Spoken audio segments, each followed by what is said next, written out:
Stadion sepak bola Sydney yang ikonik, tempat berkumpulnya semangat sepak bola, menjadi saksi bisu malam patah hati bagi para penggemar Indonesia. Garuda, yang terbang tinggi dengan harapan, dihempaskan ke bumi oleh tim Australia yang kejam. Skor akhir, kemenangan telak 5-1 untuk Socceroos, melukiskan gambaran suram tentang jurang pemisah kualitas antara kedua tim. Ini bukan sekadar kekalahan, ini adalah pengingat keras tentang tantangan yang dihadapi sepak bola Indonesia di panggung internasional. Kualifikasi Piala Dunia 2026, panggung yang disiapkan untuk mewujudkan mimpi, telah berubah menjadi kenyataan pahit. Kekalahan ini, yang beratnya sendiri, membawa sengatan yang lebih dalam.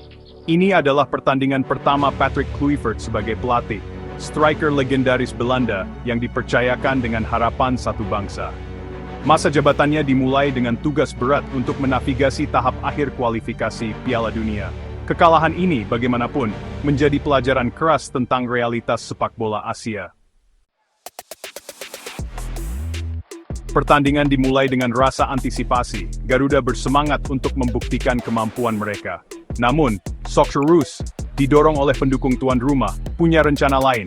Mereka langsung menekan, umpan-umpan mereka tajam, pergerakan mereka cair.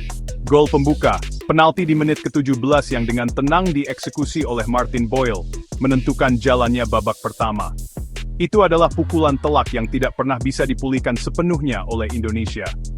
Nishan Velupillay menggandakan keunggulan Australia hanya 2 menit kemudian. Pertahanan Indonesia yang terlena, terekspos dengan kejam. Jackson Irvine menambahkan gol ketiga sebelum jeda. Sundulannya yang terarah membuat Nadeo Argawinata tak berdaya. Babak pertama berakhir dengan Indonesia tertinggal, skor akhir mencerminkan dominasi Australia. Babak kedua dimulai dengan secercah harapan. Indonesia menunjukkan urgensi yang lebih besar, menikmati penguasaan bola singkat. Masuknya Egy Maulana Fikri menyuntikkan kecepatan dan kreativitas yang sangat dibutuhkan dalam serangan. Namun, harapan untuk comeback yang ajaib pupus di menit ke-61.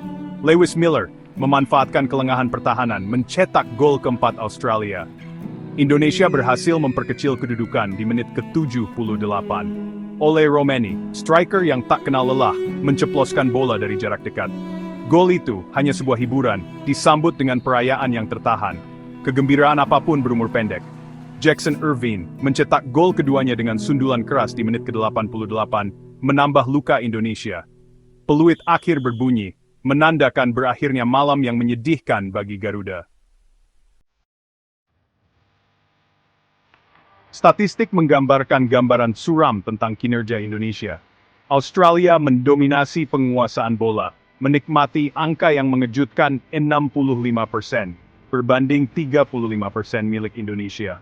Dominasi ini menghasilkan 23 tembakan ke gawang, dibandingkan dengan 5 tembakan Indonesia yang sedikit. Akurasi passing menceritakan kisah yang serupa. Australia menyelesaikan 87% umpan mereka, menunjukkan ketenangan dan kontrol mereka.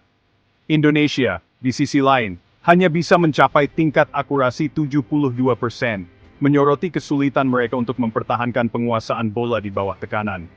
Angka-angka ini bukan hanya angka abstrak, mereka mencerminkan jurang kualitas yang nyata antara kedua tim. Kemampuan teknis dan disiplin taktis Australia yang unggul terlihat jelas, membuat Indonesia seperti mengejar bayangan sepanjang pertandingan. Jika ada satu area di mana Indonesia paling mencolok, itu adalah pertahanan. Lini belakang, yang sering menjadi sumber ketahanan di pertandingan sebelumnya, tampak tidak terorganisir dan rentan terhadap kesalahan. Penalti yang diberikan untuk gol pembuka Australia berasal dari tekel ceroboh di dalam kotak. Gol kedua dan ketiga adalah hasil dari penjagaan yang buruk dan kegagalan untuk mengikuti pergerakan lawan. Kelengahan pertahanan ini, yang tidak seperti biasanya dari tim Patrick Kluivert, terbukti merugikan. Para pemain bertahan Indonesia, yang seringkali salah posisi, memberi para penyerang Australia terlalu banyak waktu dan ruang di area berbahaya. Sementara pertahanan runtuh, serangan Indonesia hanya menawarkan sedikit respons.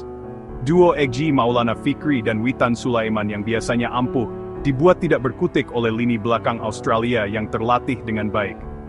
Lini tengah kesulitan memberikan umpan yang memadai kepada para penyerang. seringkali menggunakan bola-bola panjang yang dengan mudah diatasi oleh para pemain bertahan Australia yang tinggi besar. Satu-satunya gol yang dicetak oleh Ole Romeni lebih merupakan hasil dari upaya individu daripada pergerakan tim yang mengalir. Serangan Indonesia, kekurangan penguasaan bola dan kreativitas, jarang mengancam gawang Australia. Reaksi pasca pertandingan adalah campuran kekecewaan dan perlawanan. Patrick Kluivert, dalam konferensi pers pasca pertandingannya, tidak berbasa-basi. Kami tidak cukup bagus akunya. Para pemain berjuang keras tetapi kami kurang fokus dan disiplin, terutama di pertahanan, tambahnya. Namun legenda Belanda itu tetap optimis, menekankan perlunya belajar dari kekalahan dan move on. Para pemain menggemakan sentimen pelatih mereka.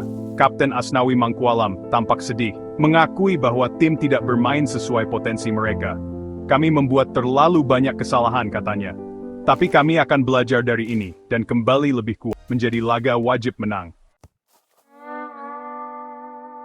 Meskipun mengalami kemunduran di Sydney, harapan masih ada. Tim Indonesia yang dikenal dengan semangat juangnya, akan bersemangat untuk bangkit kembali. Pertandingan melawan Bahrain, yang dijadwalkan pada tanggal 25 Maret di Jakarta, menghadirkan peluang untuk menebus diri. Sebuah kemenangan, meskipun tidak menghapus kekecewaan atas kekalahan dari Australia, akan menyuntikkan momentum yang sangat dibutuhkan ke dalam kampanye. Garuda perlu mengatasi kelemahan pertahanan mereka dan menemukan kembali percikan serangan mereka. Pendukung tuan rumah, sumber inspirasi yang konstan, akan memainkan peran penting dalam mendorong tim ke depan. Perjalanan ke Piala Dunia mungkin telah mengalami kemunduran, tetapi bagi Garuda, mimpi itu masih jauh dari selesai.